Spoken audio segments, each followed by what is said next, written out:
Based on what the Bible is taught, are we supposed to pray to Mary? Good question. I'm going to ask you guys, in the Bible, how many people prayed to Mary? I'm not sure. None. Exactly. 0.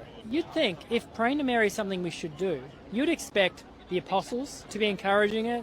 Mary likely would have died and yet no one starts praying to her. Or even think of the saints in the Old Testament like Abraham. He's the father of the faithful and yet no one prayed to Abraham. The first claim he makes is, we don't find anyone in the Bible praying to Mother Mary, so we shouldn't do it. But applying the same logic, the Bible also doesn't explicitly say we should worship with drums, guitars, raising hands, or jumping up and down.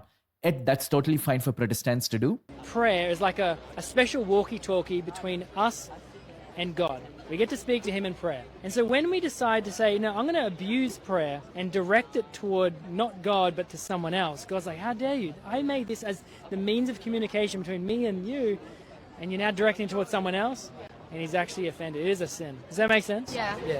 Even The second claim he makes is, we have a direct connection to God, so we don't need any intercessors. So applying that logic, if God has given us this wonderful direct channel of communication, why do we see long queues of people in Protestant churches waiting for their pastors to pray over them? Wouldn't a jealous God prefer that they pray to him directly instead?